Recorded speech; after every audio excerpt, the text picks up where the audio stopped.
এবার আইনজীবী হত্যার ঘটনায় নিন্দা জানিয়েছেন অন্তর্বর্তী সরকারের সংস্কৃতি বিষয়ক মন্ত্রণালয়ের উপদেষ্টা ও নির্মাতা মোস্তফা সরোয়ার ফারুকী। বাংলাদেশ সম্মিলিত সনাতনী জাগরণ জোটের মুখপাত্র অধ্যক্ষ চিন্ময় কৃষ্ণ দাস ব্রহ্মচারীর মুক্তির দাবিতে আন্দোলনকারীদের হামলায় সাইফুল ইসলাম আলিফ নামে চট্টগ্রামের এক আইনজীবী নিহত হয়েছেন। এরই মধ্যে এই ঘটনায় সামাজিক যোগাযোগ মাধ্যমে নিন্দার ঝড় বইছে।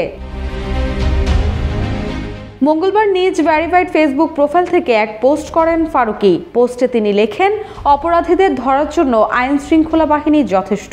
দেশের ভেতরে এবং বাইরে বসে যারা বিন বাজাচ্ছে বাংলাদেশকে অস্থিতিশীল করার জন্য তাদের কেবল হাসিনার পলায়নের দৃশ্যটা মনে করতে বলবো।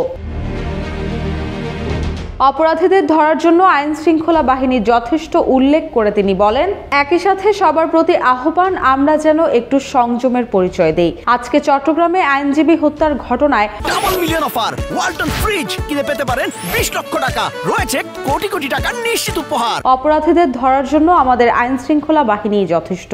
আসুন আমরা জাস্ট সজাগ থাকি, এক থাকি। জানা গেছে, মঙ্গলবার বিকেল 3:45টার দিকে ইসকনের অনুসারীরা চট্টগ্রাম আদালত এলাকায় বিভিন্ন প্রতিষ্ঠানে হামলা শুরু করলে আইনজীবী সাইফুল ইসলাম আলিফ তাদের বাধা দেন। এরপর তাকে তুলে নিয়ে আদালতের প্রধান ফটকের বিপরীতে রঙ্গম টাওয়ারের সামনে নিয়ে যাওয়া হয়। সেখানে সাইফুলকে কুপিয়ে আহত করে ইসকন সদস্যরা। গুরুতর আহত অবস্থায় সাইফুলকে উদ্ধার করে চট্টগ্রাম মেডিকেল কলেজ হাসপাতালে নেওয়া হলে কর্তব্যরত চিকিৎসক তাকে মৃত ঘোষণা করেন।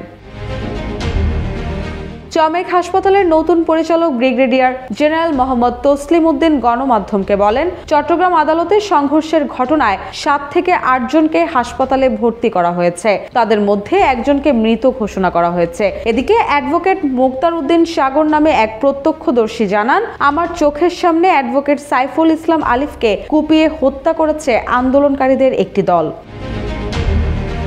নিহত সাইফুল ইসলাম আলিফ চট্টগ্রাম জেলার লোহাগাড়া উপজেলার চুন্তি এলাকার বাসিন্দা। তার বাবার নাম জালাল উদ্দিন। সাইফুল ইসলাম চট্টগ্রাম আন্তর্জাতিক ইসলামী বিশ্ববিদ্যালয়ের ছাত্র ছিলেন। 2018 সালে তিনি জেলা আইনজীবী সমিতির সদস্য হন। পরে তিনি হাইকোর্টের আইনজীবী হিসেবে নিবন্ধন পান। সম্প্রতি তিনি চট্টগ্রাম আদালতের সহকারী পাবলিক প্রসিকিউটর হিসেবে নিয়োগ পেয়েছেন।